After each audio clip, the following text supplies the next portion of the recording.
अरविंद केजरीवाल के बाद बीआरएस नेता कविता की बड़ी टेंशन। 26 मार्च तक बड़ी ईडी की रिमांड। दिल्ली शराब घोटाले में दिल्ली के सीएम तो ईडी की गिरफ्त में हैं और उन्हें कोर्ट ने 28 मार्च तक ईडी की रिमांड पर भेज दिया है। तो वहीं अब एक्साइज पॉलिसी मनी लॉन्ड्रिंग मामले में बीआरएस नेता के कविता को भी राहत नहीं मिली है। दिल्ली की राउज एवेन्यू कोर्ट ने बीआरएस नेता के कविता की ईडी रिमांड 26 मार्च तक बढ़ा दी है। दरअसल 22 मार्च को सुप्रीम कोर्ट ने बीआरएस नेता के कविता को जमानत देने से इनकार कर दिया था।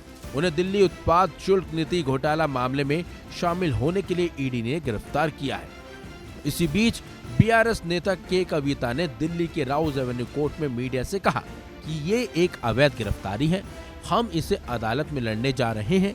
ये एक राजनीतिक मामला है, एक मनगढ़ंत मामला है, एक झूठा मामला है, हम इससे लड़ रहे हैं। इसमें कोई नई बात नहीं है, वो बार बार वही बातें पूछ रहे हैं। यानी कि के कविता ने सीधे सीधे ईडी पर और केंद्र की मोदी सरकार पर निशाना साधा। It is a political case, it is a fabricated case, it is a false case, we are fighting it out. They have nothing new, they are asking the same thing again and again, there is nothing new. अदालत के फैसले के बाद के कविता ने कहा कि चुनाव के समय इतनी गिरफ्तारियां क्यों? राजनीतिक गिरफ्तारियों पर चुनाव आयोग को हस्तक्षेप करना चाहिए।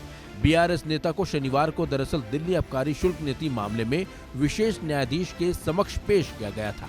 उनकी ईडी की हिरासत समाप्त हो रही थी। ईडी ने के कविता की रिमांड को और 5 दिनों के लिए बढ़ाने की मांग करते हुए एक आवेदन दायर किया था। इलेक्शन के टाइम पे इतने सारे पॉलिटिकल अरेस्ट करना गलत बात है। ECI should intervene. ECI should definitely intervene and protect the democracy in this country. Election के बीचों बीच में पॉलिटिशियन का क्यों हो रहा है? जनता को भी सोचनी चाहिए ना।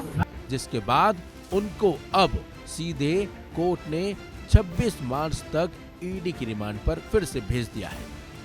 बता दें 46 साल की के कविता को संघीय मनी लॉन्ड्रिंग रोधी एजेंसी ने हैदराबाद में उनके बंजारा हिल्स स्थित घर से गिरफ्तार किया था। के कविता द्वारा दायर एक रिट याचिका पर शीर्ष अदालत ने ईडी को नोटिस जारी किया है, जिसमें दिल्ली शराब नीति मामले के संबंध में ईडी द्वारा उनकी गिरफ्तारी को चुनौती दी गई है। सुप्रीम कोर्ट ने उन्हें ट्रायल कोर्ट में जाने का निर्देश दिया।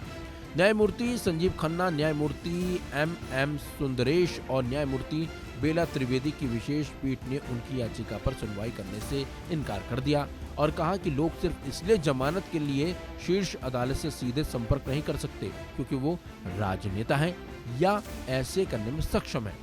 ऐसे में माना जा रहा है कि ईडी के कविता से पूछताछ कर और भी कई और बड़े खुलासे कर सकती है।